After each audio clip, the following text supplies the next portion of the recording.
आप सभी का 10 का दम आप देख रहे हैं मेरे साथ। मेरा नाम है आदित्य झा। पहली खबर की ओर चलेंगे। बड़ी खबर है, देखिए, करंट से दर्दनाक हादसा हुआ है। अजमेर से खबर है, जहां पर करंट से 3 लोगों की मौत हो गई। हादसे में घायल शख्स की हालत गंभीर बताई जा रही है। घायल महिला को अस्पताल में भर्ती करवा दिया गया है। पुलिस ने शवों को पोस्टमार्टम के लिए भेज दिया है।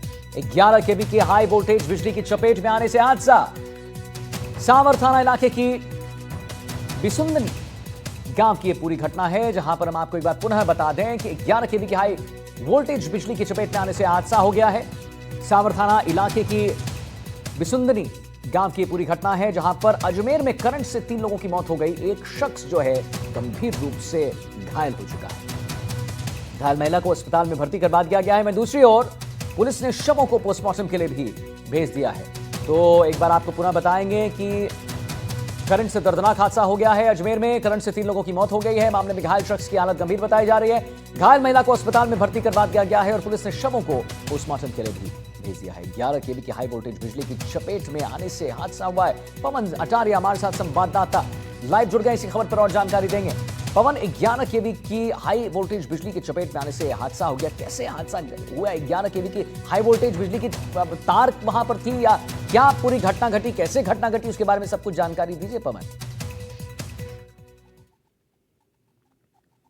जी बिल्कुल, देखिए, अजमेर के केकड़ी जिले के सावर थाना क्षेत्र की विशु नंदिनी गांव की यह घटना है। आज सुबह जब माया का पति अपने निर्माणाधीन मकान की छत पर पानी से तराई कर रहा था, इसी दौरान वह 11 केवी की जो हाई टेंशन वोल्टेज की जो लाइन है, तार है, वो उसके मकान से गुजर रहे थे। उस पर टच होने से उसको करंट आ गया। वहीं उसकी पत्नी माया और उसके एक और अन्य महिला परिजन वो उनको बचाने के लिए छत पर पहुंची और उनको भी करंट आ गया और तीनों ही बड़ी गंभीर अवस्था में झुलस गए और तीनों की ही मौके पर ही मौत हो गई। वहीं बीच बचाव में एक महिला अन्य भी उनकी रिश्तेदार आई, मगर वो भी झुलस गई और उनको गंभीर हालत में स्थानीय जो अस्पताल है सरकारी, उसमें भर्ती कराया है, जहां उनकी हालत चिंताजनक बताई जा रही है। इस हादसे में 3, एक पुरुष 2 महिला की मौके पर ही मौत हो गई और एक महिला का अस्पताल में इलाज जारी है।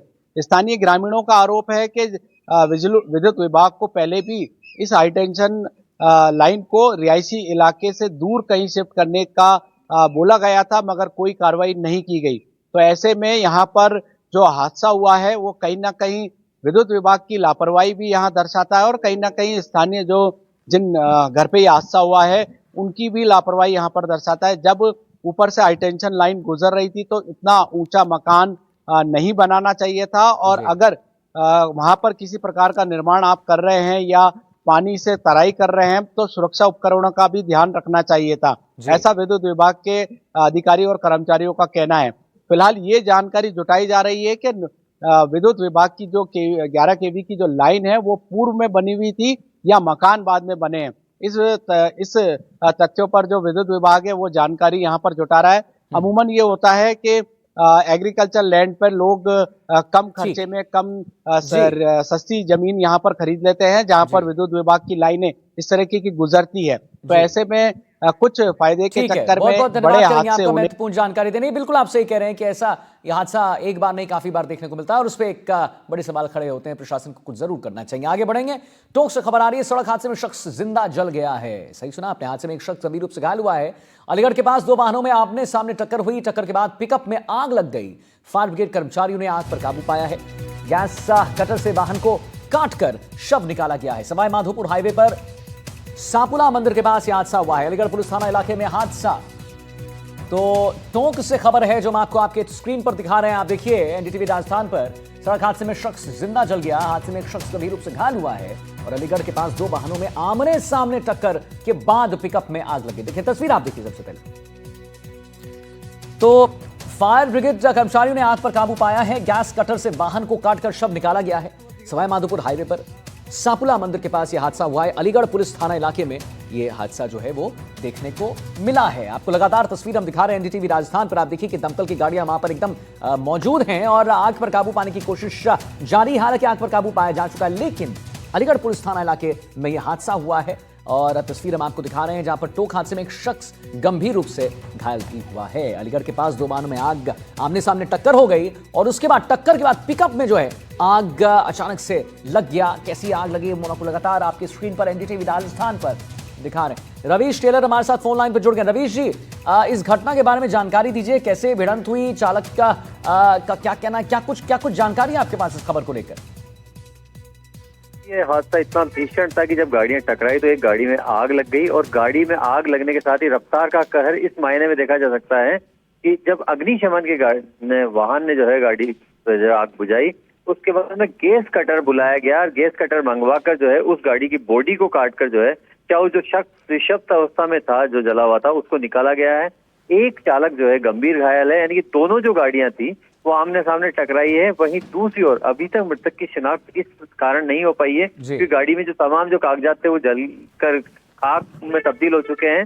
वहीं HR नंबर की यानी हरियाणा नंबर की जो है पिकअप गाड़ी थी, इसके कारण जो है अभी तक शिनाख्त नहीं हो पाई है। अलीगढ़ पुलिस ने जो है मृतक के जो शव का जो था उसको पोस्टमार्टम के लिए भेजा है। वहीं दूसरी ओर जो गंभीर घायल ड्राइवर था दूसरी पिकअप का, उसको सवाई माधोपुर इलाज के लिए भेजा गया है। चलिए ठीक है रवि जी, बहुत बहुत धन्यवाद करेंगे आपका महत्वपूर्ण जानकारी देने के लिए, हमारे दर्शकों तक महत्वपूर्ण जानकारी पहुंचाने के लिए। आगे बढ़ते हैं। अलवर से खबर आ रही है, NEB शॉपिंग कॉम्प्लेक्स की दुकान में आग लगी है। कई दुकानों में आग फैलने से अफरा तफरी का माहौल है। लोगों ने अग्निशमन विभाग को इसकी सूचना दी है। फायर ब्रिगेड की टीम ने आग पर काबू पाया। आग लगने की वजहों का तो खैर अभी खुलासा नहीं हुआ है, लेकिन शॉर्ट सर्किट से आग लगने की आशंका जताई जरूर जा रही है। तो अलवर के गांव मचाड़ी में मकान निर्माण का कार्य करते समय बिजली लाइन से करंट लगने पर 35 वर्षीय व्यक्ति की मौत हो गई और NEB शॉपिंग कॉम्प्लेक्स की दुकान में आग लग गई। कई दुकानों में आग फैलने से अफरा तफरी का माहौल था। लोगों ने अग्निशमन विभाग को सूचना दी इसकी। फायर ब्रिगेड की टीम ने आग पर काबू पाया है। आग लगने की वजहों का खुलासा नहीं हुआ, लेकिन शॉर्ट सर्किट से आग लगने की आशंका जताई जरूर जा रही है। अलवर के गांव मचाड़ी में मकान निर्माण का कार्य करते समय बिजली लाइन से करंट लगने पर 35 वर्षीय व्यक्ति की मौत हो गई। परिवारजनों ने ठेकेदार पर लापरवाही का आरोप लगाया है। आक्रोशित परिजनों ने चिकित्सालय परिसर में ठेकेदार को बुलाने की मांग को लेकर हंगामा खड़ा कर दिया। वहीं चिकित्सालय सामने टेंशन मार्ग पर जाम लगा दिया गया। लगातार आपको तस्वीर भी हम दिखा रहे हैं। सूचना पर राजगढ़ DSP सहित पुलिस जाब्ता वहां पर तैनात था।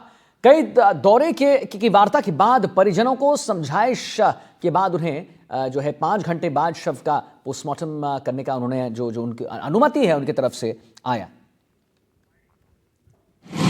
आज माचाड़ी गांव में कमल राम सैनी था, जिसकी उम्र करीब 35 साल है, जिसे करंट लगने से डेथ हो गई थी। उसके पिताजी की रिपोर्ट पर अपने प्रकरण दर्ज कर लिया गया है, पोस्टमार्टम करा दिया गया है और बॉडी को रवाना कर रहे हैं। आगे कार्रवाई अनुसंधान जारी। बड़ी खबर आ रही है, बोर्ड परीक्षा के रिजल्ट की समीक्षा का मापदंड तय। लगातार 2 साल रिजल्ट के कम रहने पर कार्रवाई। रिजल्ट को लेकर टीचर पर होगी कार्रवाई। पहली बार में जिम्मेदार टीचर्स को चेतावनी, दूसरी बार में विभाग देगा चार्जशीट। तो बड़ी खबर इस वक्त की, यहां पर रिजल्ट को लेकर टीचर पर अब कार्रवाई होगी। नासिर जैदी हमारे साथ फोन लाइन पर जुड़ गए इसी खबर पर और जानकारी देने। नासिर साहब, दूसरी बार में विभाग द्वारा जो है चार्जशीट दे दी जाएगी। बोर्ड परीक्षा की रिजल्ट की समीक्षा का मापदंड अब तय किया जा चुका है। क्या खबर है पूरी, जरा सिलसिलेवार ढंग से हमारे दर्शकों को बता दीजिए नासिर साहब। जी देखिए, हम आपको बताएं कि टीचर्स पर एजुकेशन डिपार्टमेंट ने शिकंजा कसा है। बीकानेर में एजुकेशन डायरेक्टरेट है, प्राइमरी और मिडिल दोनों का ही, सेकेंडरी। तो टीचर्स पर शिकंजा कसते हुए ये डिसीजन लिया गया है कि अगर किसी टीचर का रिजल्ट लगातार 2 साल तक कम रहा तो उस पर एक्शन किया जाएगा। पहली बार वार्निंग दी जाएगी, दूसरी बार में उन्हें चार्जशीट दी जाएगी। तो ये डिसीजन लिया है डायरेक्टरेट ने और उसमें ये भी कहा गया है कि 5 सालों में एक बार परीक्षा परिणाम अगर निर्धारित पैरामीटर से कम रहा तो उन्हें राइटिंग में चेतावनी दी जाएगी। इसके साथ साथ ट्रांसफर भी किया जाएगा। टीचर उस जगह पर नहीं रहेगा बल्कि उसका ट्रांसफर कर दिया जाएगा। और अगर लगातार 2 साल तक रिजल्ट कम रहा, चेतावनी का कोई असर नहीं हुआ, तो फिर 17 CCA के तहत टीचर के खिलाफ कार्रवाई की जाएगी, चार्जशीट दी जाएगी। तो ये एक एक्शन लिया है। हालांकि इसे जो शिक्षक संघ है उसके लोगों ने ठीक भी बताया है। उन्होंने कहा है कि ये डिसीजन तो ठीक है, लेकिन कुछ इस इसमें रिलैक्सेशन देना चाहिए, लेकिन अल्टीमेटली सबने इसको ठीक बताया जी। है। जी जी नासिर साहब, बहुत बहुत धन्यवाद करेंगे आपका महत्वपूर्ण जानकारी देने के लिए। आगे बढ़ते हैं। अलवर भिवाड़ी के चूहरपुर गांव में शादी समारोह में नोटों की माला लेकर आए 2 व्यक्तियों से लूट की घटना सामने आई। सही सुना आपने, यह नोटों की माला 14,50,000 रुपए के नोटों की थी। शादी समारोह से लौटने के दौरान करीब 14,50,000 रुपए की नोटों की माला किराए पर मंगवाई गई थी, लेकिन रास्ते में क्रेटा गाड़ी ने उनकी बाइक को टक्कर मार दी और हथियार की नोक पर उनके पास से नोटों की माला यानी 14,50,000 की जो माला है उसे लूट लिया। इस लूटपाट में माला के स्प्लायर शाद के सिर में चोट लगी। तो 14,50,000 की लूट, शादी के नोटों की माला की लूट की गई है। देखिए तस्वीर हम आपको लगातार दिखा रहे हैं। यहाँ चौड़पुर में कोई शादी का प्रोग्राम था जिसमें मोहम्मद साद नाम का एक व्यक्ति 14.5 लाख रुपए की माला लेकर आया था। उसके बाद वो प्रोग्राम के बाद वापस जा रहा था तो रास्ते में एक क्रेटा ने, जिसमें 4 बदमाश थे, टक्कर मार के उसको गिराया और 14.5 लाख रुपए का बैग लेकर चले गए। नकली बीज कंपनियों पर छापेमारी की कार्रवाई देखने को मिली है। श्रीगंगानगर की 8 नामी बीज कंपनियों पर छापेमारी की गई है और कृषि मंत्री डॉक्टर किरोड़ी लाल मीणा के निर्देश के बाद एक्शन मोड में दिख रहा है प्रशासन। श्रीगंगानगर के रिको इंडस्ट्रियल एरिया में कार्रवाई की गई है। Jaishankar seeds company, Bharat seeds company पर छापा पड़ा है। शक्ति seeds company, Shriram seeds company पर रेड पड़ा है। Nature land seeds company, Lakshmi seeds company, MR seeds company पर छापा पड़ा है। तो नकली बीज कंपनियों पर किरोड़ी लाल मीणा की छापेमारी से व्यापारी में हड़कंप मच गया है। मीणा की छापेमारी की ताबड़तोड़ कार्रवाई शुरू हो गई है। कृषि मंत्री डॉक्टर किरोड़ी लाल मीणा के निर्देशन में श्रीगंगानगर के रिको इंडस्ट्रियल एरिया में 8 नामी बीज कंपनियों पर, एक नहीं 8 पर एक साथ छापेमारी की कार्रवाई की गई है। जांच में गंभीर अनियमितताएं मिली। गृह विभाग ने 3500 पदों पर भर्ती की मंजूरी जो है उसे दे दी है। किशनगढ़, बीकानेर और जैसलमेर में सिविल एयरपोर्ट्स पर बम डिटेक्शन एंड डिस्पोजल टीम के लिए 150 पदों पर मंजूरी दे दी गई है। वहीं सीआईडीसीबी में 36 डॉग स्क्वाड के लिए 48 पदों पर भर्ती की को जो है मंजूरी दे दी गई है। जिला यूनिट एमटी ट्रेनिंग सेंटर के लिए 24 पदों पर भर्ती की मंजूरी दे दी गई है। जबकि राज्य में एंटी रोमियो कोड के लिए 530 पदों पर भर्ती को मंजूरी दे दी गई। वहीं अगर एफएसएल की बात करें तो 56 मोबाइल यूनिट्स के लिए प्रति यूनिट 2 चालकों के एंटी रोमियो स्क्वाड और पुलिस थाना के लिए चालक पदों पर 120 पदों को मंजूरी दे दी गई है। उधर मध्य राजस्थान में पाकिस्तान से लगी सीमा पर बंद की गई सतर्कता पुलिस चौकियों को फिर से शुरू किए जाने के लिए 40 पदों पर भर्ती की जो मंजूरी है वो दे दी गई है।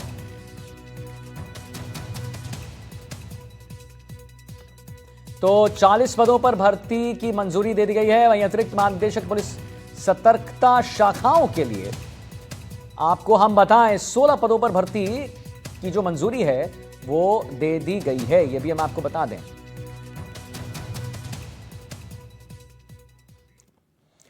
करौली जिले में भ्रष्टाचार निरोधक ब्यूरो ने एक पटवारी को 17,000 रुपए की रिश्वत लेते गिरफ्तार किया। जी हां, आरोपी पटवारी ने खातेदारी भूमि की पत्थरगड़ी के लिए पीड़ित से 25,000 रुपए की रिश्वत मांगी थी। एसीबी की टीम ने रिश्वत लेते रंगे हाथों इसे पकड़ लिया है। अधिकारी के मुताबिक पीड़ित ने एसीबी में शिकायत दर्ज करवाई थी। पीड़ित ने बताया कि उसकी मां की गोटा गांव में खातेदारी भूमि की पत्थरगड़ी के लिए पटवारी 25,000 रुपए की मांग कर रहा था। एसीबी ने शिकायत की जांच पर सत्यापन किया। इसके बाद टीम ने ट्रैप की योजना बनाई। आरोपी पटवारी ने पीड़ित को कैला देवी कस्बे में सरकारी स्कूल के सामने बुलाया और 17,000 रुपए की रिश्वत लेते हुए धर दबोचा। एसीबी आरोपी से पूछताछ करने में लगी हुई है। भ्रष्टाचार निवारण अधिनियम के तहत मामला दर्ज किया जा चुका है। यह कार्रवाई एसीबी भरतपुर रेंज के उप महानिरीक्षक के दौरान के निर्देशन में पुलिस निरीक्षक का जो है जगदीश भारद्वाज उनके नेतृत्व में की गई। जी हां, प्रतापगढ़ के छोटी सादरी से बड़ी खबर आ रही है जिसके बारे में जरा आपको अवगत करा दें। 15 दिन पहले हुई एक महिला की हत्या के मामले में बड़ा खुलासा हो गया है। कड़ी मशक्कत के बाद आखिरकार पुलिस ने एक नाबालिग को डिटेन कर लिया। आपको हम ये भी बता दें कि बीते 19 मई को गुड्डी बाई माली नाम की महिला की गला रेतकर हत्या कर दी गई थी और महिला का शव बिस्तर पर लहूलुहान हालत में मिला था। मामले में खुलासा हुआ कि नाबालिग फोन पर अश्लील वीडियो देखता था, पॉर्न वीडियोस देखता था और क्राइम सीरियल भी उतना ही देखता था। आदी था साहब उसका। इसी से प्रेरित होकर मृतक महिला के घर पर आया, उसके साथ गलत काम करने के उद्देश्य से आया। यह महिला घर में अकेली रहती थी। इसके पति की काफी पहले मौत हो चुकी थी, लेकिन जब महिला ने आरोपी को पहचान लिया हड़बड़ाकर हड़बड़ी में कि किसी को पता न चल जाए, जो चाकू इस लड़के ने अपने साथ लाया था बार बार वार कर दिया। बार बार वार किए करने के बाद उस चाकू से महिला की मौत हो गई। वहीं पर वारदात के बाद आरोपी नाबालिग मोबाइल और चाकू लेकर वहां से फरार हो गया। खून से सने कपड़े और चाकू उसने एक थैली में भरकर छिपा दिए और नहा धोकर सो गया। पूछताछ में यह भी सामने आया, ये भी आप सुन लीजिए, हाईलाइटिंग पॉइंट है, यह भी सामने आया है कि 2 साल पहले भी इस बालक ने अपने ही अपहरण की झूठी कहानी जो है बुंदी थी, बना दी थी। छोटी सागरी थाना क्षेत्र के अंदर 19 तारीख की रात को एक महिला जो कि माली समाज की थी और वहाँ पर उसकी सुबह है ना हत्या की एक सूचना हमें प्राप्त हुई। उसकी जब हत्या की सूचना प्राप्त हुई तो हमने जब घटनास्थल देखा तो हमारे सीनियर अधिकारी वहाँ पर भी गए, एडिशनल एसपी और डिप्टी एसपी। हमने एफएसएल को बुलाया, डॉग स्क्वाड को बुलाया, फिंगरप्रिंट ब्यूरो को, सभी तरह के वहाँ बुलाया। और जो घटना थी वो उसके घर पे ही उसके गले पर है ना कोई हथियार से चोट करके और इस प्रकार से उसकी मृत्यु की घटना ये सामने, हत्या करने की घटना सामने आई। डूंगरपुर जिले के वन विभाग ने अवैध रूप से पेड़ों की कटाई और गीली लकड़ी की तस्करी के खिलाफ बड़ी कार्रवाई को अंजाम दिया है। आसपुर वन विभाग की टीम ने 2 जगहों से गीली लकड़ी से भरे ट्रक हैं उनको जब्त किया, साथ ही क्रेन को भी जब्त किया गया है। वन अधिकारी सोनम मीना ने बताया कि दोनों ही चालकों के पास से कोई कागजात बरामद नहीं हुए। फिलहाल दोनों ट्रकों को जब्त कर लिया गया है और आगे की कार्रवाई हम कर रहे हैं।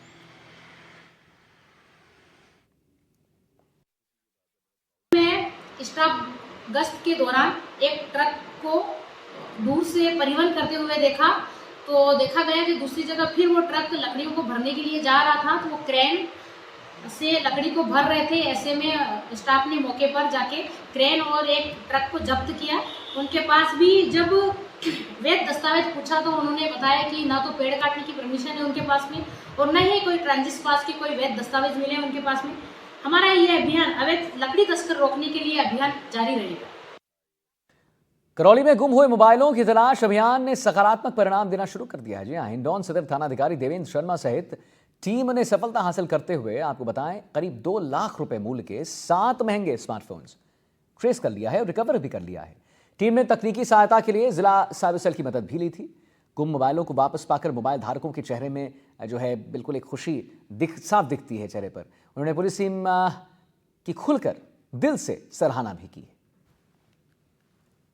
जिला पुलिस अधीक्षक महोदय जिला करौली द्वारा गुम हुए मोबाइलों की तलाश पताशी और रिकवरी का अभियान चलाया गया था, जिसमें थाना सदर हिंडौन पुलिस ने कार्रवाई करते हुए कुल 7 मोबाइलों को रिकवर करने में सफलता अर्जित की, जिनमें से आज 5 मोबाइल धारकों को उनके एंड्रॉयड स्मार्टफोन जो गुम हुए थे वो दिए गए। गंगा दशहरा और विश्व पर्यावरण दिवस पखवाड़े के तहत झुंझुनू में रन फॉर एनवायरमेंट का आयोजन किया गया। रन फॉर एनवायरमेंट दौड़ जो है स्वर्ण जयंती स्टेडियम से शुरू होकर सूचना केंद्र पर संपन्न हुई। लेकिन तस्वीर आप दिखा रहे हैं, जिला कलेक्टर ने रन फॉर एनवायरमेंट दौड़ को हरी झंडी दिखाकर रवाना किया।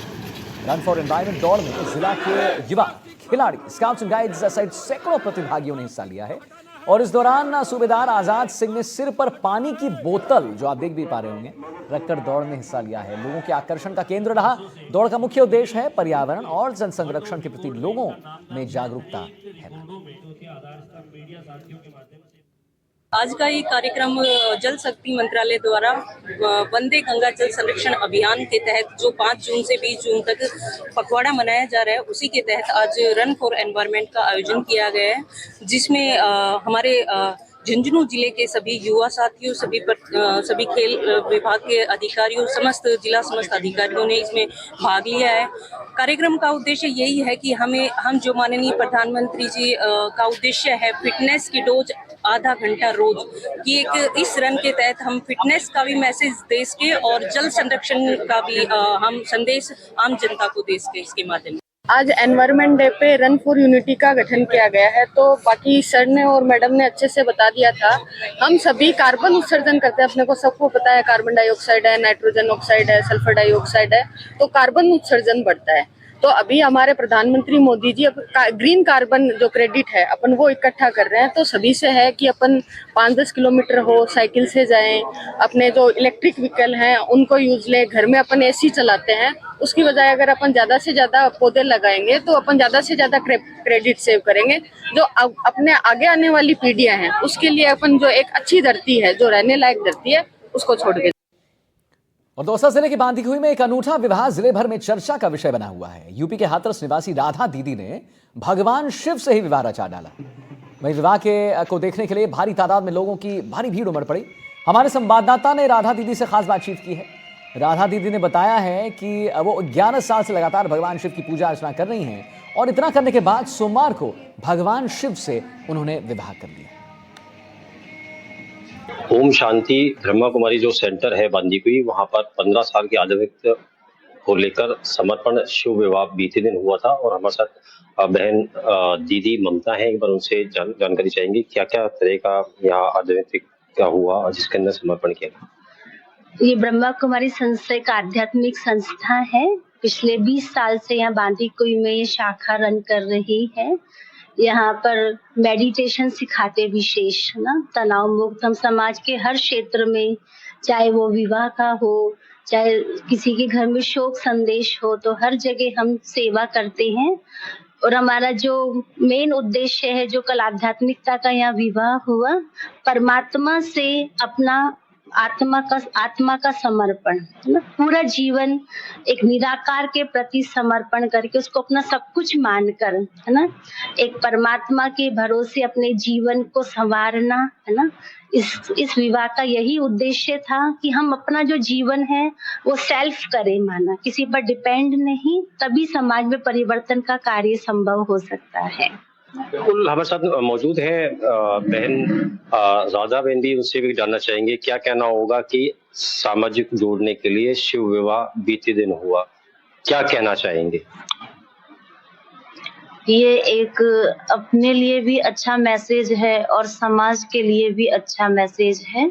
इसमें जब देखा सभी ने सानिध्य में, तो लगा कि ये बहुत अच्छा संकल्प है।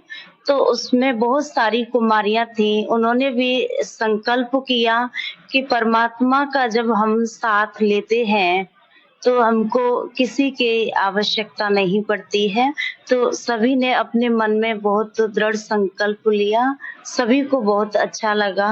और हम भी यही कहना चाहेंगे, आज संसार में बहुत तनाव बढ़ रहा है, बहुत दुख दर्द बढ़ रहा है, तो उसका मेन कारण यही है कि हम आध्यात्मिकता से बहुत दूर चले गए हैं।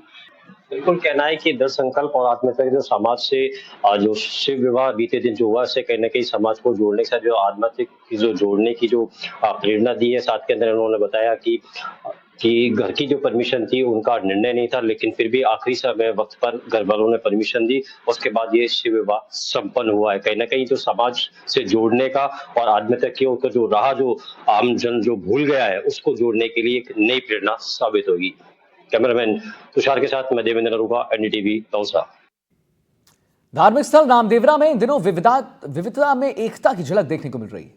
आम भक्तों की तरह गुजरात के अहमदाबाद और गांधीनगर से सफेद रंग के 9 घोड़े भी भक्तों के साथ पदयात्रा करके रामदेवरा पहुंच रहे हैं। बाबा रामदेव जी का वाहन घोड़ा होता है। ऐसे में भक्तों द्वारा जीवित घोड़े से लेकर कपड़े के घोड़े भी बाबा की समाधि पर चढ़ाए जाते हैं। गुजरात में घोड़े का कारोबार करने वाले परेश भाई और गिरज भाई ये घोड़े लेकर पहुंचे। घोड़े लेकर दर्शन करने के लिए,